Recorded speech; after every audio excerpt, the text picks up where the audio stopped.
Eh bien salut à tous, aujourd'hui je vais vous parler d'un groupe assez unique en son genre qui est 21 Pilots. Alors à première vue c'est juste deux mecs, l'un toujours torse nu derrière sa batterie, tandis que l'autre alterne entre chanter et rapper ses angoisses sur différents styles de musique. Mais derrière leur look chelou et leur clip énigmatique, il y a une vraie histoire. Une histoire de galère, de succès, de symboles bizarres, et des fans qui théorisent plus que dans une série Netflix. Bref, c'est 21 Pilots. Tyler wishes he could be here. He's actually off severing ties with Dima. The last record was about a guy named Blurryface, and I realized that the more that you learn about those things that you're insecure about, how do you compensate for them? I'm writing the story. I'm creating the world. And I guess that maybe that's just a compensation for, living in a world on this record scaled and icy. I'm not trying to compensate for that anymore. And so I don't know what's next, but I would imagine that it's compensating for what I'm doing now.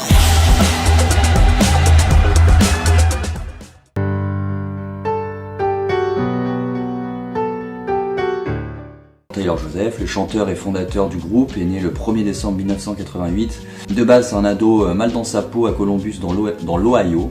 Il a grandi dans une famille chrétienne assez stricte avec deux frères, Zach qui est chanteur également, Jay et une sœur. Sa mère, quant à elle, était professeure de mathématiques avant d'être nommée coach de basketball. Et son père était aussi entraîneur de basket et directeur d'école. Jeune, Tyler a été scolarisé à domicile durant son enfance. Depuis petit, il joue au basket. Il avait un vrai potentiel. Il rêvait d'être basketteur professionnel, mais il a abandonné en découvrant la musique. Alors que pourtant, il avait reçu l'offre d'une université pour jouer au basketball, mais il a refusé. Car pendant cette même période-là, il a commencé à être auteur-compositeur et a commencé à jouer de la musique. Tout ça après avoir retrouvé un vieux synthétiseur dans son placard qu'on lui avait offert à Noël il y a quelques années. C'était un cadeau de sa mère. Il a commencé par parodier des musiques de radio. Ses premières influences musicales, ce sont surtout Eminem, pas mal de musique underground, des choses un peu chrétiennes aussi. Du coup en 2007, Tyler Joseph a commencé à publier des improvisations, aussi des courts sketchs et des vidéos sur une chaîne YouTube nommée Slushy Guys, si je prononce bien. Like the actual... Yeah, Superman. Like the red and the blue. Let me try some of that. Do the Harlem Shake.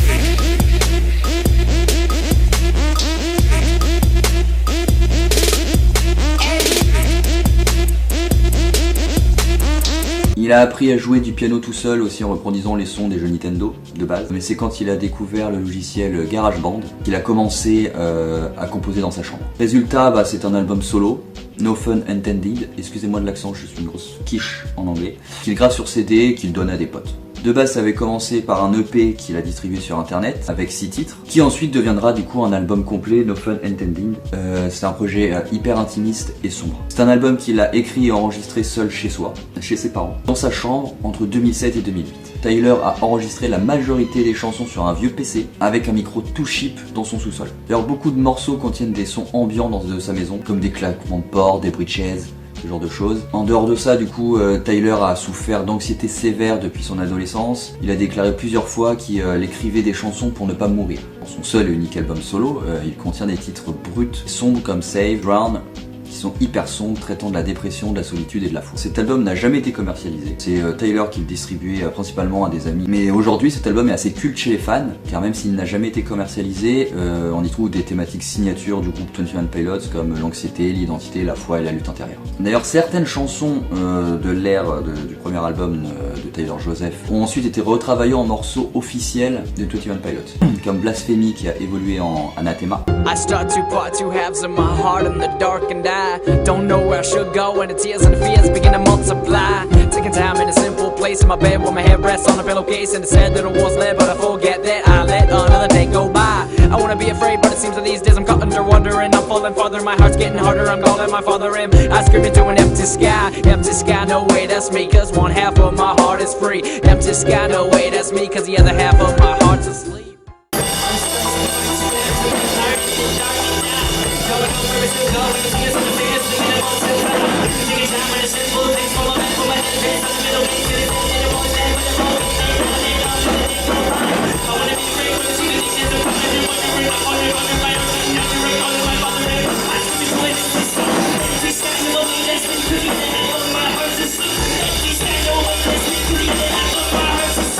Drown qui est devenu Fall Away sur le premier album de 21 Pilots. Every time I feel selfish ambition is taking my vision. My crime is my sentence, repentance is taking commission. It's taking a toll on my soul, I'm screaming submission. And I don't know if I am dying or living, cause I will save my face for name my sake. Abuse of grace, take an aim up to obtain a new name in a newer place. But my name is lame, can't walk and I ain't the same. And my name became a new destiny to the grave. And every time I feel selfish ambition is taking my vision. My crime is my sentence, repentance is taking commission. It's taking a toll on my soul, I'm screaming submission. And I don't know if I am dying or living, cause I will save face for name's sake. Abuse grace, take aim to obtain a new name in a newer place. But my name is lame, I can't walk and I ain't the same. And my name became a new destiny to the grave. Just Like Yesterday a été retravaillé en Ode to Sleep sur Regional at Best et Vaisselle. On the eve of a day that's forgotten and fake as the trees they await and the clouds anticipate. The start of a day when we put on our face a mask that portrays that we don't need grace. On the eve of a day that is bigger than us, but we open our eyes only because we're told that we must. And the trees wave their arms and the clouds try to please us. On the eve of a day that's forgotten and fake as the trees they await and clouds anticipate. The start of a day when we put on our face a mask that portrays that we don't need grace. On the eve of a day that is bigger than us, but we open our eyes because we're told that we must. And the trees and the arms and the clouds try to please us. Save, quant à lui, a été réenregistré et brièvement publié en téléchargement gratuit sur le site officiel de 21 Pilots en 2011, avant d'être supprimé.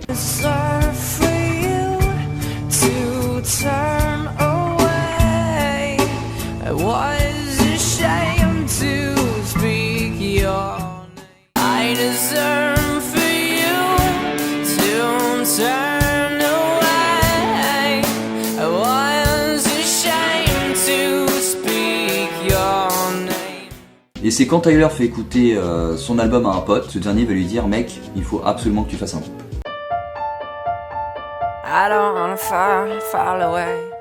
Donc nous arrivons à la formation du groupe 21 Pilots. Tyler fonde 21 Pilots en 2009 avec deux potes d'université, donc Nick Thomas à la basse et Chris Sally à la batterie. Le nom du groupe vient de la pièce All My Sons d'Arthur Miller. Donc c'est une histoire d'un homme qui vend des pièces d'avion défectueuses pour son profit, causant la mort de 21 pilotes. Donc Tyler voulait exprimer le poids des mauvaises décisions et de la culpabilité. Donc le premier album de 21 Pilots s'appelle sombrement 21 Pilots. Donc il sort le 29 décembre 2009, qui est autoproduit. Donc cet album c'est un mélange de rap, de rock, d'électro et de piano, avec des paroles introspectives, déjà très authentiques. Et ils enregistrent cet album tout seul dans le sous-sol chez les parents de Tyler, comme pour son premier album solo.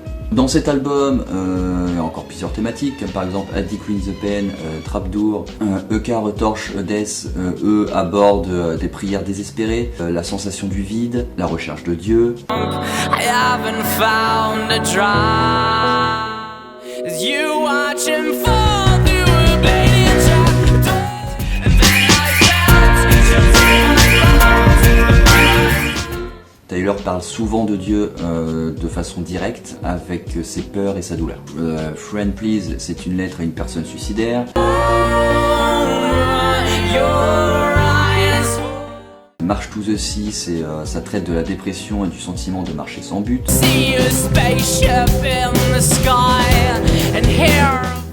Fall Away évoque l'anxiété et la peur d'identité.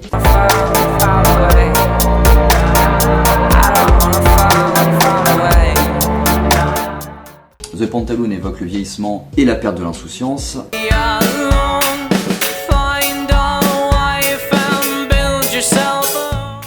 Oh Mr. Believer, c'est une chanson douce sur la fragilité, l'amour et l'encouragement face à la tristesse. Oh, Miss Believer, my pretty sleeper. Taxi Cab, c'est une rencontre imaginaire avec Dieu ou la mort. We will fly away the way you're by my side. Of a Flightless Bird, c'est une critique de la société et appelle à être plus qu'un mouton. All we are is an isle of flightless birds. We find our worth in giving birth and stuff. We're landing our homes against winding roads and we think the going is tough. Cet album n'a aucune promo, mais ils font des petits shows à droite à gauche localement et ils développent comme ça une micro fanbase.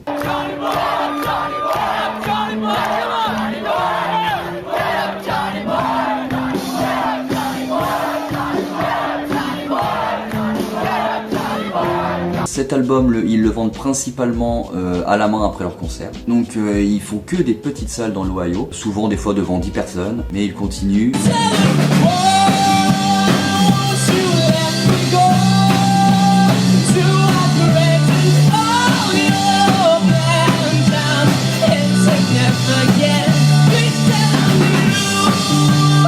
stratégie est d'acquérir une petite fanbase dans l'Ohio. Et d'ailleurs pour certains concerts, ils payent eux-mêmes la salle, ils distribuaient les billets et faisaient la sécurité. Tyler a d'ailleurs raconté qu'il dormait parfois dans leur voiture après les shows. La mère de Tyler aussi se tenait souvent devant l'université de l'Ohio pour distribuer des billets pour ses concerts. Et elle disait venez voir mon fils s'il vous plaît ce soir. Donc le groupe, ils n'ont pas de thunes, ils n'ont pas de label, et ils jouent dans des bars, des toutes petites salles.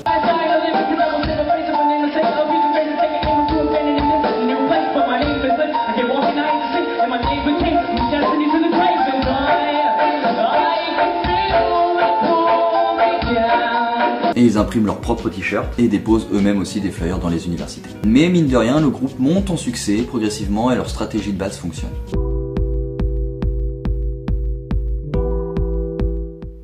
En 2011 du coup, Nick et Chris quittent le groupe car épuisés par la vie et des tournées et le manque de moyens aussi à cause des galères financières, ainsi de la pression suite à la montée du groupe, et ils étaient littéralement à bout. Ils font tous les deux un communiqué, donc le tout premier c'était le 8 mai 2011, c'est Chris Sally qui est parti en premier. Voilà, il explique que cher passionné de 21 Pilots, c'est avec une tristesse que je dois annoncer la fin de mon mandat de batteur chez 21 Pilots.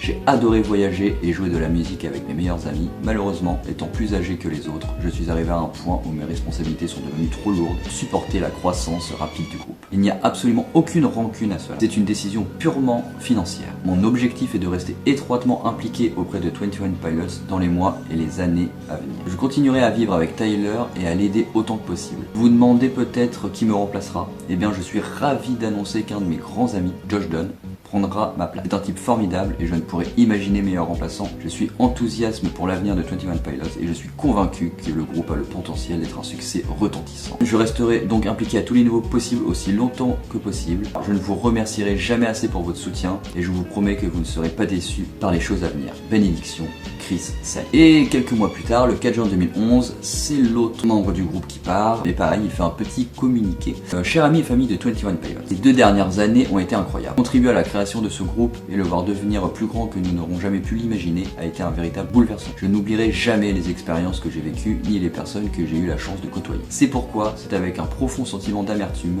que je vous annonce la fin de mon expérience au sein de 21 Pilots. Après une longue introspection et une réflexion sur l'avenir, j'en suis arrivé à la conclusion que même si j'aime beaucoup la musique, faire partie de ce groupe et mes camarades, je ne crois pas que ce soit l'œuvre de ma vie. 21 Pilots c'est peut-être ce que ses membres feront jusqu'à la fin de leur jour et ce n'est plus ce que moi je vois. Je suis prêt à retourner à l'université et à me construire une carrière. Le reste de ma vie de musicien n'est plus ici. Je pars le cœur lourd et avec tant de souvenirs de ces 2 dernières années qui resteront gravés à jamais dans ma mémoire. Mais je suis enthousiaste et plein d'espoir pour l'avenir. Et tout aussi enthousiaste et plein d'espoir pour ce que 21 Pilots va continuer à accomplir. Je sais par expérience que ce groupe a les fans les plus dévoués, les plus fidèles et les plus solidaires au monde. Et grâce à votre soutien indéfectible, je suis convaincu qu'ils continueront de grandir et de conquérir le monde. Vous me manquerez tous, terriblement, et je serai toujours reconnaissant à chacun d'entre vous d'avoir fait de mon passage au sein de 21 Pilots l'une des expériences les plus passionnantes et les plus enrichissantes de ma vie. Je ne vous remercierai jamais assez, je vous embrasse et vous adresse mes meilleurs vœux. Nick Thomas. Donc là nous arrivons à un point charnière de 21 Pilots, c'est-à-dire l'arrivée de Josh Dunn. Donc avant tout, Josh Dunn. Joshua William Dunn est né le 18 juin 1988 à Columbus dans l'Ohio. Dès son plus jeune âge, Josh montre un intérêt marqué pour la musique. Il apprend la batterie en autodidacte, inspiré par des batteurs comme Travis Barker de Blink-182 et par les groupes de rock alternatif et punk. Josh, ancien batteur du groupe House of Heroes, connaissait Chris, l'ancien batteur. Ils travaillaient tous les deux dans un magasin de batterie. Quand Nick et Chris quittent le navire, Chris a dit à Josh « Si tu veux rejoindre le groupe, fais-le maintenant ». Et Josh a claqué sa démission et a rejoint Tyler immédiatement. Donc Tyler et Josh deviennent très proches et Josh rejoint officiellement le groupe. Dès lors, 21 Pilots devient un duo. Les deux ont développé un pacte d'amitié. Tu me tires de ma merde, je te tire de la tienne. Ils sont tous les deux très croyants, mais très discrets sur leurs opinions religieuses. D'ailleurs, attention, petit jingle. Instant pipa. Josh est marié à Debbie Ryan, une actrice de Disney Channel, depuis 2019. Quant à lui, Tyler Joseph est marié à Jenna Black depuis le 28 mars 2015. Et le couple ont 3 enfants, qui sont nés en 2000, 2022 et 2024. Donc à leur début tous les deux, Taylor et Josh distribuaient eux-mêmes aussi des billets pour leurs concerts sur les parkings des universités et devant les Starbucks, comme ils faisaient déjà avant avec les anciens membres. Ils faisaient aussi du porte-à-porte pour inviter les gens à les écouter. Ils allaient aussi frapper aux portes des dortoirs étudiants pour convaincre les jeunes de venir à leur show. Mais ils ont eu le temps quand même, en une courte période, de faire quelques concerts à trois avec Nick Thomas, juste avant qu'il ne quitte le groupe. Le batteur est parti un petit peu avant, et du coup Josh l'a remplacé entre temps, et pendant un mois ou deux, le temps que Nick parte, ils ont fait quelques concerts ensemble tous les trois.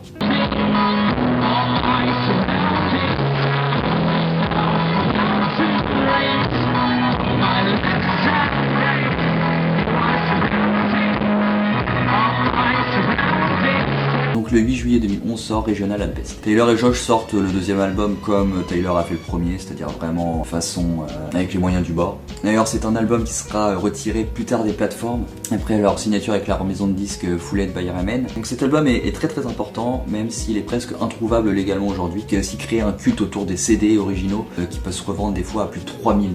Le label a interdit la diffusion officielle de l'album Regional at the Best, car c'est peu après leur signature, car le label voulait réutiliser certaines chansons qui étaient sur l'album, qui fonctionnaient bien chez les fans hardcore pour qu'ils puissent les réutiliser sur le premier, leur futur premier album officiel entre guillemets, enfin labellisé avec une maison de disques. Donc cet album contient 14 chansons, 8 de ces chansons seront retravaillées pour Vessel, prochain album qui sort avec le label. Donc certaines ne seront jamais rééditées légalement, comme Kitchen Sink, Slow Town, Forest et Ruby. Il y a encore plein de thématiques, donc il y a des chansons qui parlent de santé mentale et d'identité, comme Car Radio. C'est le vide intérieur, l'anxiété et l'absence de distraction suite au vol de son autoradio.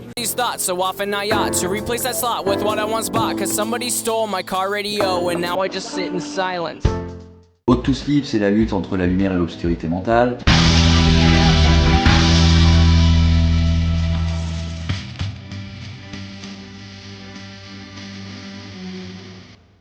Kitchen Sink, c'est le nihilisme, la recherche de sens.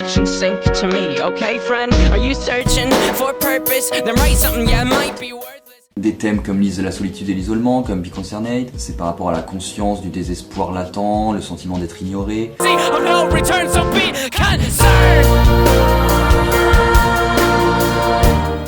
Le Slow Town, c'est la nostalgie de l'enfance, la peur du temps qui passe.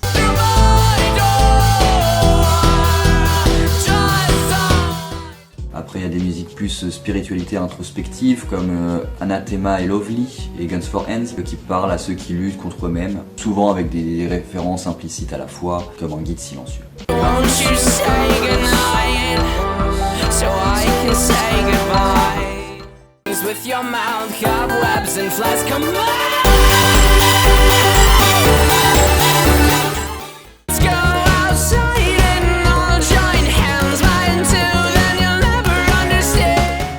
Certains morceaux comme Car Radio, Guns for Hands deviendront des hits plus tard, mais à l'époque, pas grand monde ne les connaît. Ils continuent leur stratégie locale, c'est-à-dire ils développent leur réseau à Columbus, toujours les petits choix à droite à gauche.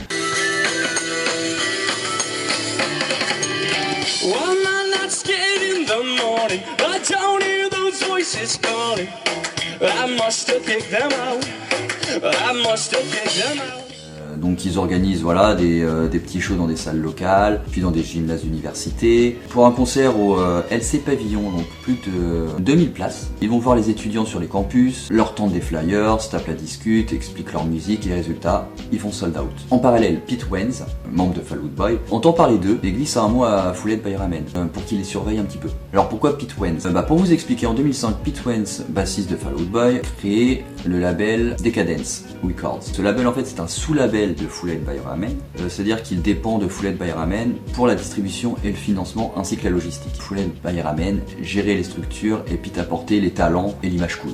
Plusieurs labels sont intéressés, mais Taylor est très très méfiant. Il refuse plusieurs offres parce qu'il veut garder le contrôle artistique total. Finalement, Fooled by Ramen leur propose un deal unique, liberté créative et un budget assez confortable, ainsi qu'un soutien marketing sans compromission. Leur contrat avec Fooled by Ramen contient des clauses très spéciales leur garantissant un contrôle artistique total. Donc ils signent en 2012. Leur signature a failli capoter d'ailleurs car Tyler ne voulait pas que certaines chansons de l'album actuel Regional at Best soient réutilisées et retravaillées pour le futur album avec le label. Le label a négocié longuement pour que certains morceaux soient repris, ce qui explique pourquoi Regional at Best a été aussi encore une nouvelle fois retiré des plateformes.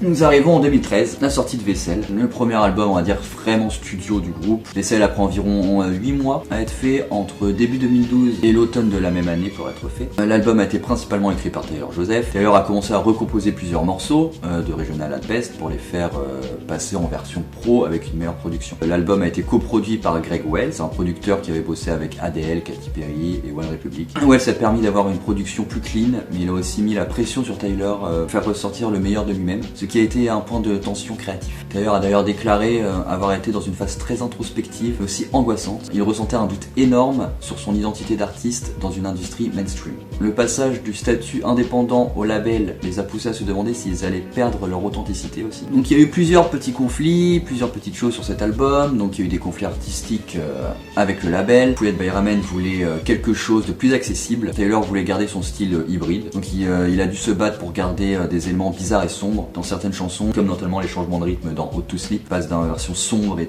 après d'un côté nettement plus lumineux. Après il y a eu des problèmes mentaux de Tyler. Il a confié que cette période était très marquée par de fortes crises d'anxiété. Les paroles introspectives de Cardio et de Truth sont directement inspirées de cette période et de sa vie personnelle. Ensuite, donc le nom Vessel fait référence au corps humain, vu comme un simple récipient de l'âme. Tyler Joseph a d'ailleurs dit notre corps est juste un vaisseau. Il vieillit, il faiblit, et ce qu'il contient est éternel. D'ailleurs, les deux vieux messieurs sur la pochette sont les grands-pères respectifs de Tyler et de Josh, Robert Joseph et Earl Dunn.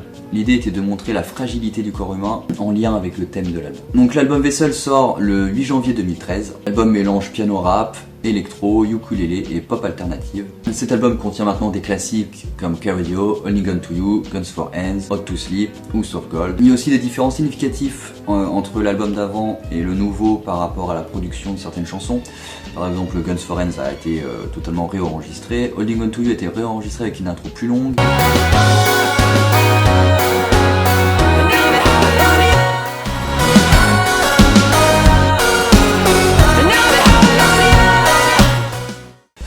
Cardio remixé plus une production plus dense. Sometimes quiet is violent. I find it hard to hide it. My pride is no longer inside. Sometimes quiet is violent. I find it hard to hide it. My pride is no longer inside. Hot to Sleep nettement plus net et des synthés améliorés.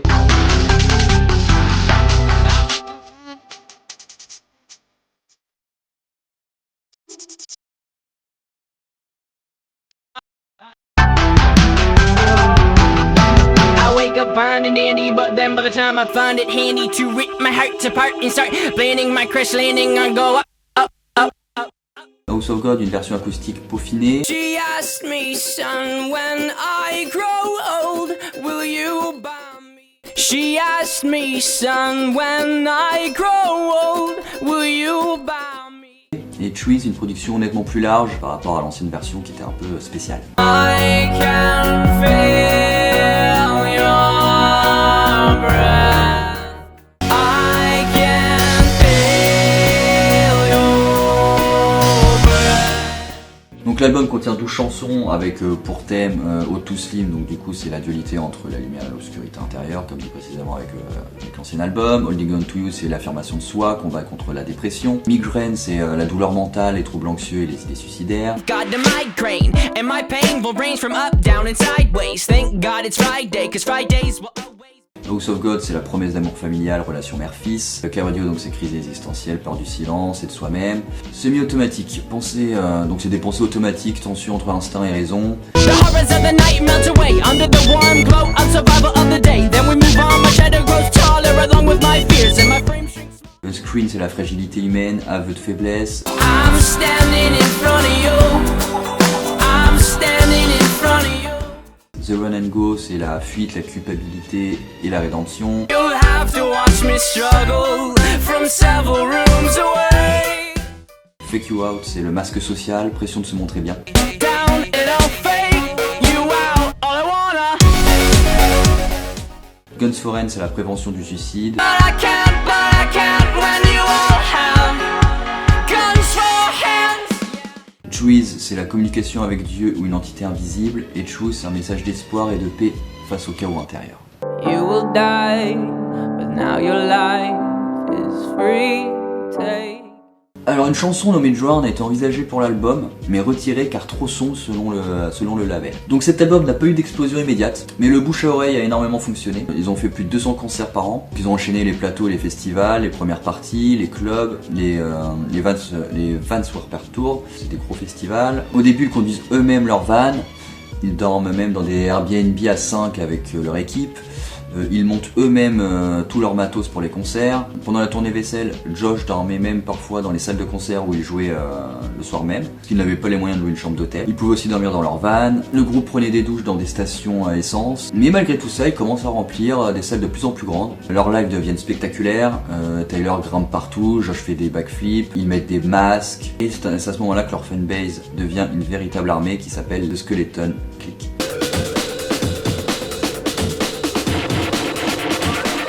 Le fameux album Blurryface. Cet album, c'est l'album qui les a fait exploser de partout.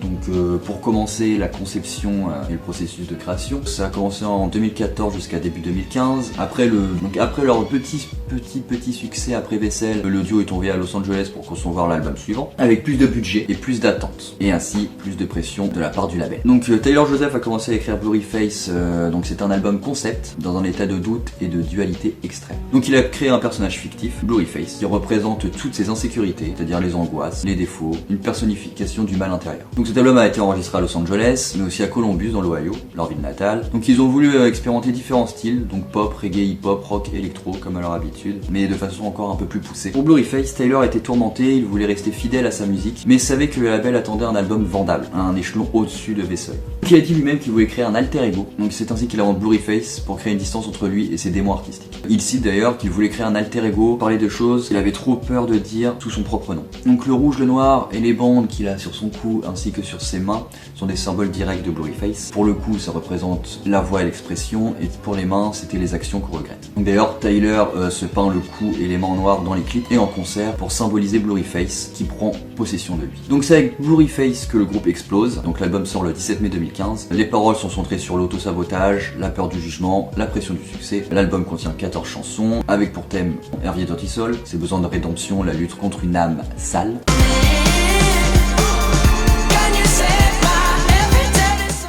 Stress Out, la nostalgie, la responsabilité adulte et la pression sociale.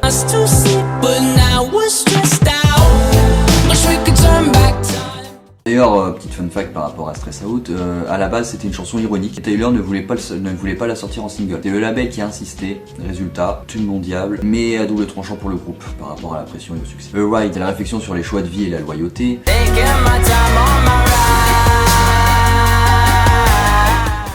Ferry Local, c'est le conflit entre un artiste et une industrie musicale.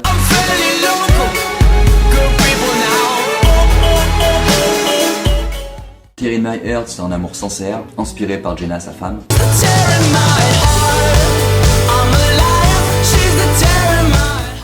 Landboy, c'est le rejet des normes musicales imposées par les labels. D'ailleurs, Landboy contient des pics directs au label sur leur tentative d'uniformiser leur style.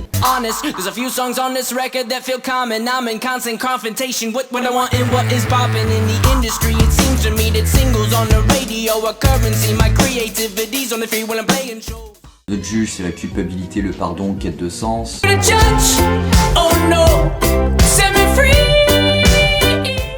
Doubt, c'est la solitude intérieure, la paranoïa.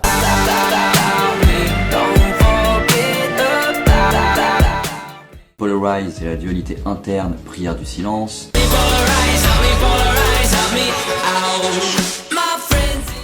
We Don't Believe Watch on TV, le cynisme vis-à-vis des médias et de l'industrie.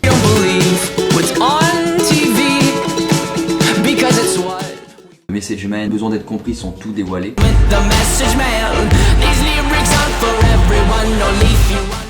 Hometown, c'est un attachement à Columbus, mais malaise intérieur.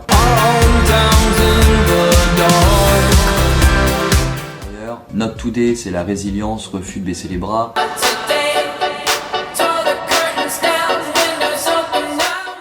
Goner, c'est la clôture émotionnelle, appel désespéré à se débarrasser de Blurryface.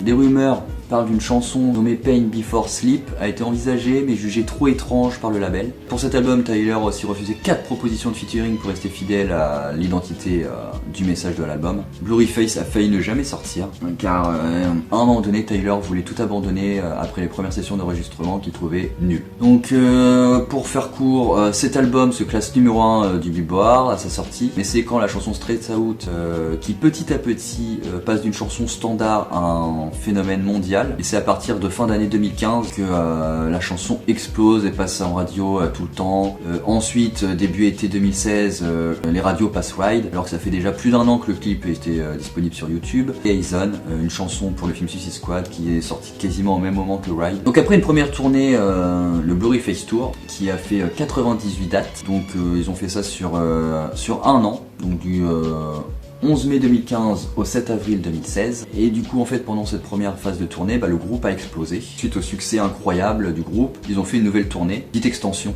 Cette tournée s'est appelée Emotional Roadshow World Tour, qui a duré un peu plus d'1 an aussi, et qui a commencé du 31 mai 2016 au 8 avril 2017, avec 123 dates, ce qui fait un total de 221 concerts pour l'album Blurryface, sur un peu plus de 2 ans non-stop. Donc dans les concerts de cette époque, il faisait un rituel où les fans portaient Josh sur une plateforme et Tyler se faisait porter par la fosse en étant dans une boule d'hamster. Le duo avait une équipe très réduite malgré leur succès. Une quinzaine de personnes maximum en tournée. D'ailleurs, Tyler s'est blessé plusieurs fois en sautant des structures ou en faisant certaines choses. En 2017, l'album devient le premier album de l'histoire à avoir chaque chanson d'un même album certifiée au moins disque d'or. Mais ça reste quand même un sacré exploit car ce sont les seuls à l'heure actuelle qui ont réussi à faire ça. Donc en gros, ça signifie que chaque chanson atteint au moins 500 000 ventes au équivalent de stream. Cela montre non seulement le succès commercial de l'album, mais aussi l'impact culturel que 21 Pilots a eu sur le public et l'industrie musicale à l'échelle mondiale. L'album Blurryface ne s'est pas limité à quelques titres majeurs. Donc pour conclure avec tout ça, donc l'exploit de 21 Pilots avec Blurryface est quand même une prouesse assez exceptionnelle dans l'industrie musicale moderne. Aucun artiste n'a réussi à atteindre cette performance, ce qui fait de cette certification quand même un accomplissement majeur dans l'industrie musicale, et il est probable que Blurryface restera un exemple parmi les plus uniques en termes de succès commercial et de popularité. Mais malgré le succès de cet album, ils ont le droit à quelques critiques, comme certaines critiques qui leur reprochent d'être trop commerciaux ou d'être trop propres, alors qu'ils parlent d'anxiété et de dépression. Des journalistes accusent même le groupe d'exploiter la souffrance des jeunes pour vendre. Certains médias aussi accusent Tyler de romancer l'anxiété, mais ça ne les a pas empêchés de remporter leur seul Grammy en 2017 dans la catégorie meilleure performance pop duo groupe pour Stressed Out. Pour cette cérémonie, ils ont enlevé leur pantalon sur scène en recevant leur Grammy. C'est anecdote, ils l'ont dit même sur scène. Ils avaient juré de le faire si un jour ils gagnaient un Grammy. Ils avaient fait un pari quelques années auparavant alors qu'ils regardaient justement les Grammys tous les deux en caleçon. Après les Grammys, ça se gâte un petit peu. Tyler a envisagé d'arrêter définitivement la musique. Il l'a confié en 2018. Je n'avais jamais prévu d'être célèbre. Je voulais juste écrire des chansons pour survivre. Tyler déteste la médiatisation et dit ouvertement qu'il déteste faire des talk-shows, des interviews. Après la tournée Blurryface, il ne poste plus rien pendant 1 an sur leurs réseaux sociaux. Pendant ce temps-là, ils ont travaillé en secret déjà depuis quelques temps déjà sur un projet gigantesque avec un lore très particulier, le lore de Dema.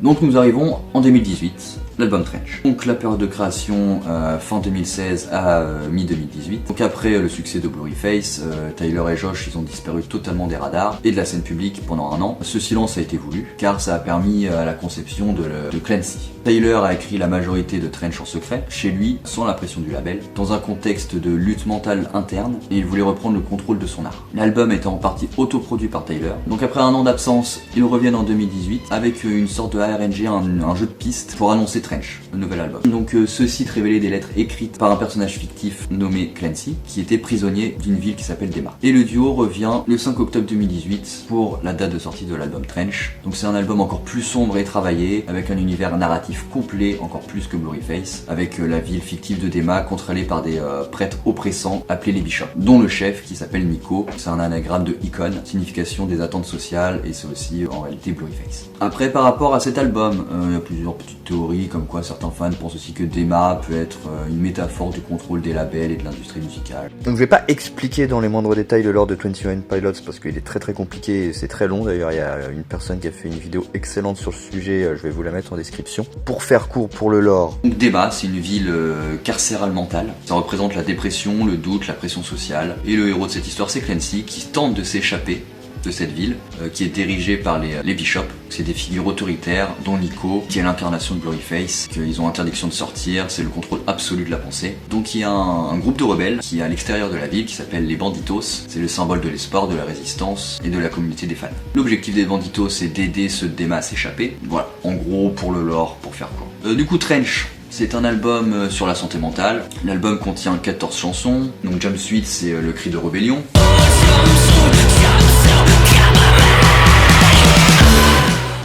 Levitate, c'est le combat intérieur.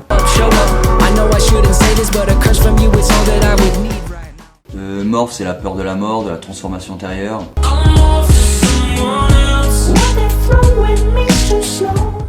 Donc My Blood, c'est la promesse de loyauté malgré l'isolement, appel direct à Josh ou aux fans.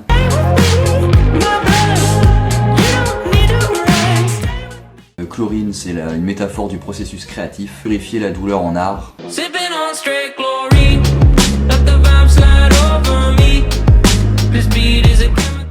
Chlorine n'était pas censée être sur l'album. Cette chanson a été ajoutée à la dernière minute à la demande du label, qui voulait une chanson un peu plus accessible. Smiths Wins, donc c'est une ode à l'amour encore pour sa femme, Jenna.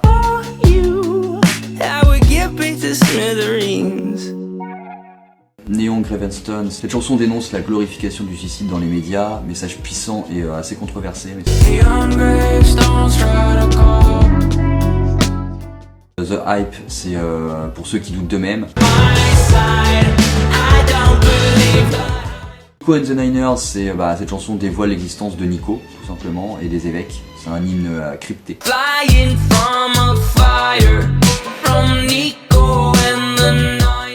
Cut My Lips, c'est la résistance, même blessé, il faut continuer d'avancer.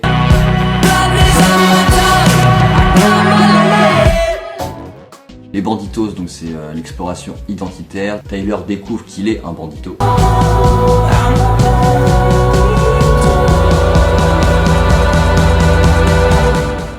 peu de cheetah, bon, hein, juste un son féroce.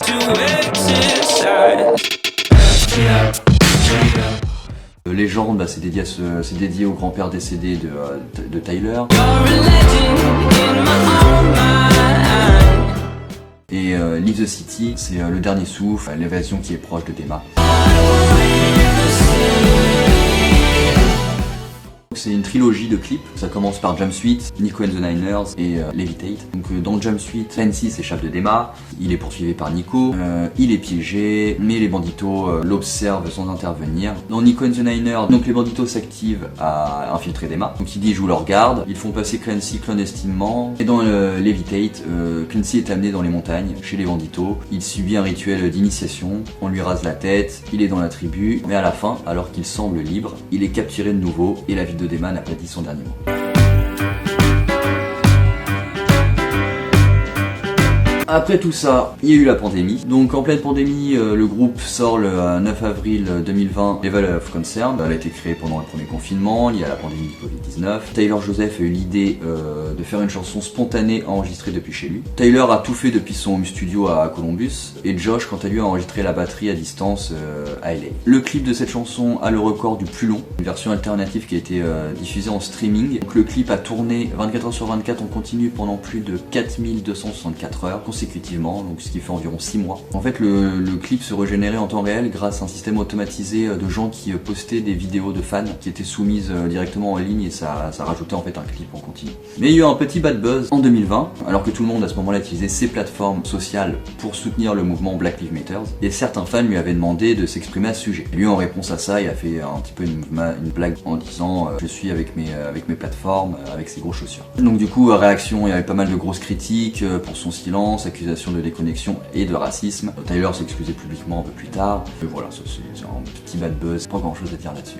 Scaled Analysis sorti en 2021, un album un petit peu particulier, c'est un peu le faux bonheur et la vraie oppression.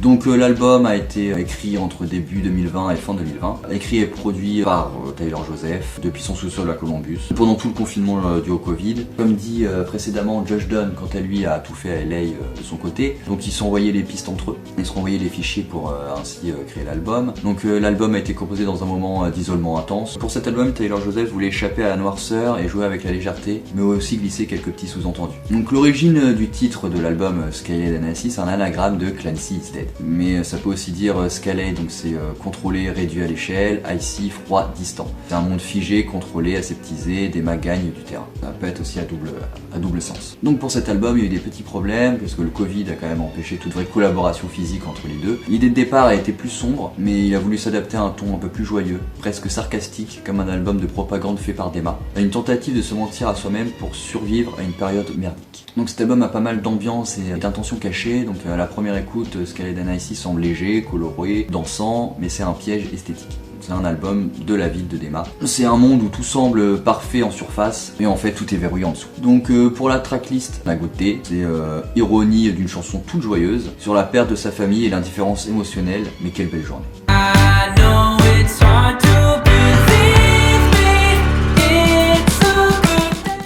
Joker, c'est l'introversion et le sentiment d'infériorité.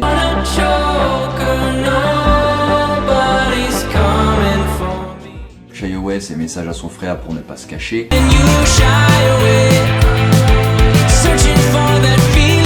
The Outside, c'est la tentative de percer la barrière de Dema. Saturday, c'est fausse insouciance, tout va bien, t'inquiète pas.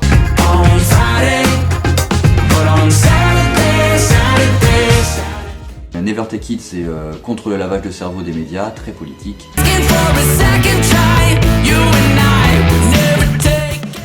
Mulberry Street, c'est rue imaginaire où tout est faux, type Truman Show un petit peu.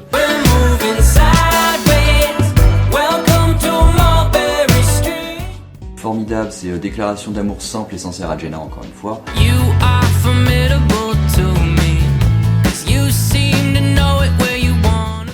Huntsman, c'est une fuite, une disparition.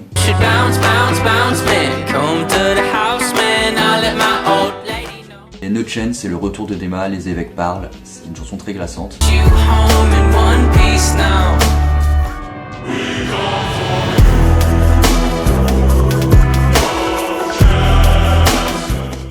Decorate est basé sur l'histoire vraie d'un proche d'un fan, mort trop jeune, et le thème c'est faut-il laisser la chambre d'un mort intact ou non.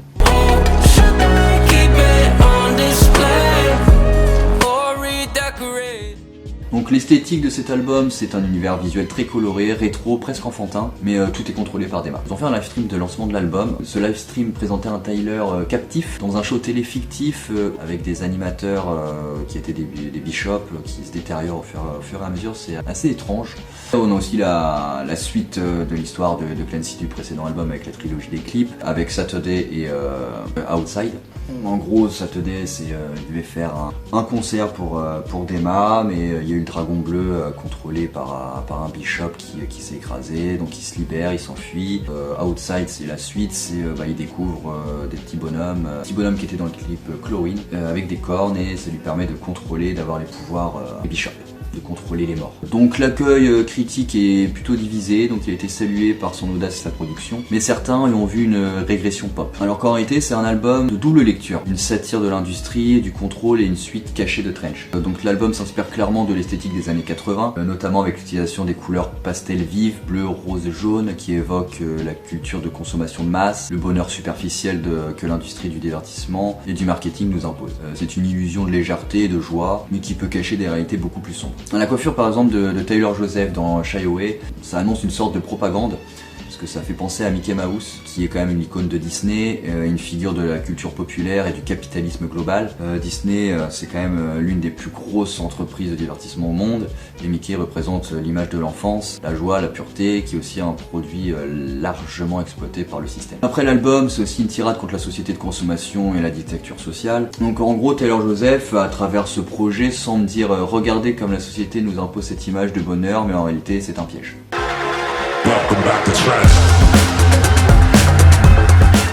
Donc là nous arrivons du coup au nouveau cycle avec l'album Clancy, donc qui a été fait entre 2022 et 2024. Donc après la sortie de Scaled NIC en 2021, Tyler Joseph et Josh Dun ont entamé la production de Clancy visant à conclure l'arc narratif initié avec Blurryface en 2015.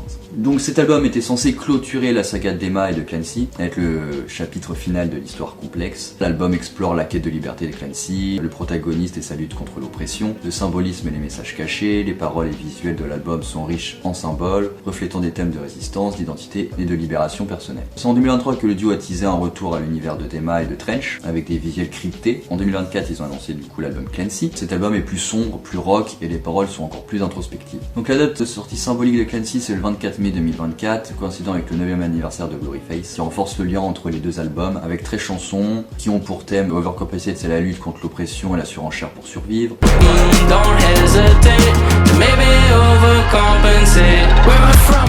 Next Semester, c'est le changement, les nouvelles chances.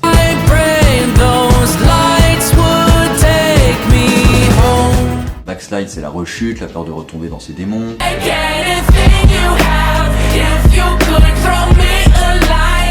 Midwest Indigo, c'est la nostalgie, la recherche d'identité.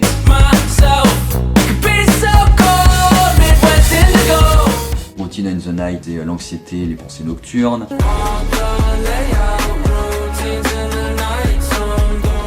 Vignette, c'est la conclusion, l'acceptation.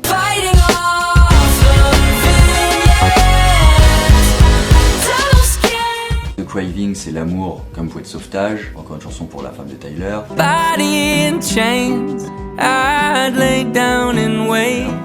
Lavish, c'est la superficialité, le matérialisme.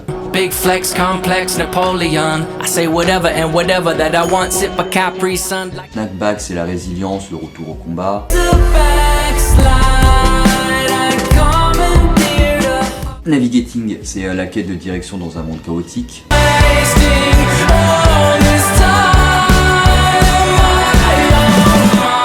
All Distinction, c'est la nostalgie, le temps qui passe.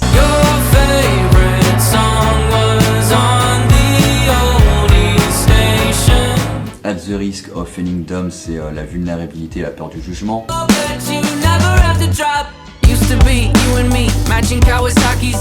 Paladin Stress, c'est le combat final, l'héroïsme.